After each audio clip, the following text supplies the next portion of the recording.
Okay, let's unpack this. We're doing a deep dive today into an absolutely charged debate that's been rocking the sports world. But this is less about what happens on the field and more about, the DNA of an organization. Right. The source material we're looking at comes from this now viral segment on a huge sports network.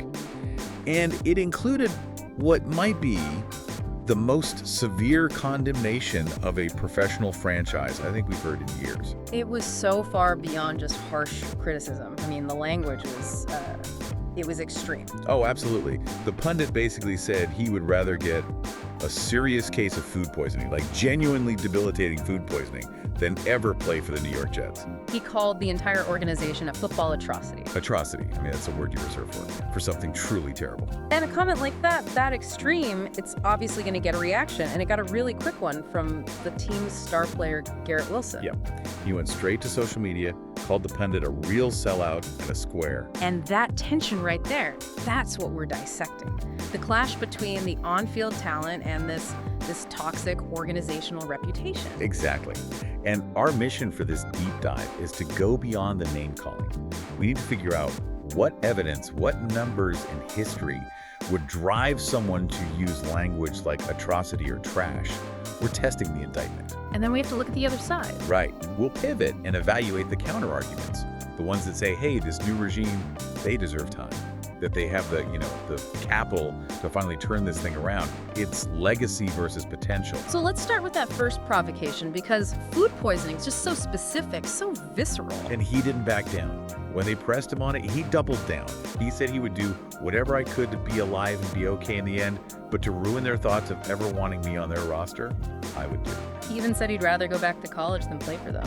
And that's where you find the really crucial nuance in all of this. Because while Garrett Wilson was understandably angry, calling him a sellout, the pundit was really, really explicit that his criticism was aimed at the organization, the system. Not the players. Not the players at all. He said he was actually pleading for Wilson to get help. Pleading for him to get help by getting the hell up out of MetLife Stadium. Exactly. It completely reframes the whole thing. It's not contempt for the player. It's presented as sympathy for the talent trapped inside this broken machine. And he used this analogy to really drive that point home, and it's one that really stuck out in the sources. The virus analogy. Yeah. He said the organization acts like a virus sifting through the streets in New Jersey, and it just contaminates the good players who put on those gangrene uniforms. What's so fascinating here is that this isn't just someone yelling, It's not just emotion. No, it's an argument about where accountability lies. And what does that tell you? It tells you that the problem, in his view, can't be fixed just by swapping out a few players. If the organization itself is the virus, you can't just treat the symptoms. You have to overhaul the entire system. He's basically saying the front office, the leadership, is where the failure originates. It's not on the guys in the locker room. Right. So for a deep dive like this, we have to ask, does the data actually back up that level of judgment? When you strip away the emotion and just look at the cold, hard numbers, does the frustration start to make sense? It absolutely does. Yeah. The data is, well, it's impossible to ignore. Let's just start with the biggest one, the number that hangs over everything, right? The playoff drought. 15 years? 15 years. The New York Jets have not been in the playoffs since 2010. Think about that. The source material points out that a player like Garrett Wilson was probably in junior high the last time this team played a meaningful game in January. And that length of time means two things are happening at once. First, there's zero institutional memory of winning. The default setting is just losing. Second, it means you've had 15 years, multiple front offices, multiple plans, and every single one has failed. It's a generational failure. And it gets even worse when you zoom in on the most recent era, since the owner, Woody Johnson, returned before the 2021 season. Correct. Since he's been back, the numbers are not just bad, they are statistically confirmed the worst in the entire National Football League. What's the record? The record is a miserable 26 wins and 59 losses. That's a winning percentage of just over .300. And it's not like they're close losses either. That points differential is staggering. It's astronomical. They've been outscored by 570 points in that period. 570. I mean, let's make that real for you. Over 85 games, that means on average they lose by almost 7 points. Every single game. game. So they're not even competitive most of the time? Not at all. They're getting blown out. And that points to really deep systemic problems. Coaching, planning, just overall talent depth. And just to show this isn't some recent fluke, if you pull back to the last 10 years. The picture's just as bleak. Over the last decade, the Jets are 32nd in wins. Dead last. The only team close is the Giants at 31st. So it's a decade-long problem. A decade-long affliction, for sure. Which brings us to this really tragic point about what happens to talented players who go there. Right, the idea of talent being wasted. But I have to ask, isn't it a little too convenient to just blame everything on the organization? I mean, are we sure the source isn't just looking for an easy scapegoat way upstairs? That's a really critical question. And the source material tries to address it by pointing to specific players who left and immediately had success. Okay, like who? Well, they bring up Aaron Rodgers. The idea that once he went to Pittsburgh, he started to look like the old dominant Rodgers again, at least, some of the time. And Devontae Adams. He goes to a stable system in LA, and suddenly he looks like one of the best receivers in football again. The argument is about stability. When you go to a place with consistent coaching, you aren't learning a new system every year and a half. That allows your talent to actually flourish. Which is something the Jets just haven't provided. Not at all. And you can see with Garrett Wilson, the guy is putting up incredible individual numbers, leading the team in receiving yards. But the team still stopped playing October 12th. Exactly. His brilliance couldn't stop the entire institutional structure from just collapsing around him. Speaking of collapsing, they have that one record of shame that really stands out. Oh, it's a unique one. They were the first team in the entire history of the league to lose 5 straight games by 23 or more points. That's not just losing. That is sustained, historic defeat. It really is.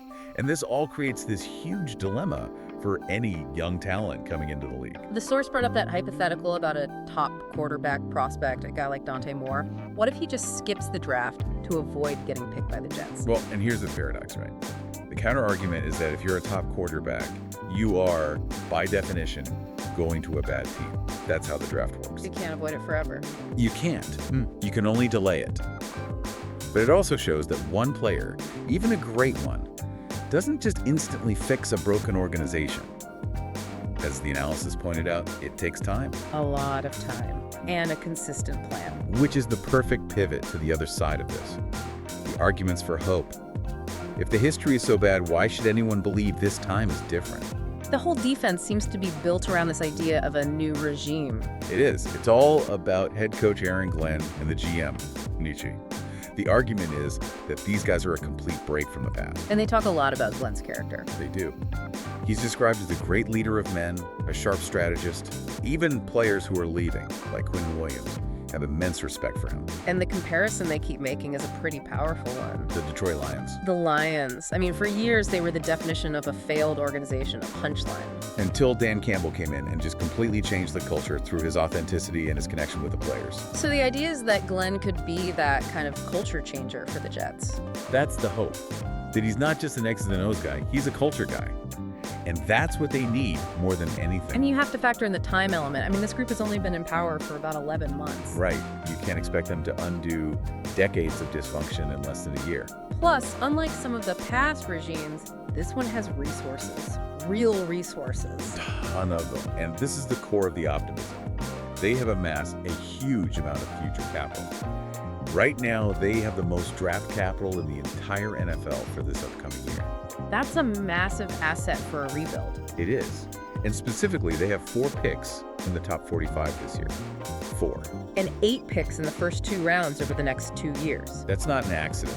That is strategic long-term planning. Yeah. It shows they're focused on building a foundation, not just patching holes with expensive free agents. And they have the money to spend, too. A ton of money cap space. So the argument is they have the draft picks and the cash to finally fix this thing. It sounds like a strong case, but then you have to turn around and look at the sheer weight of that history again. And this is where the hope crashes into the reality.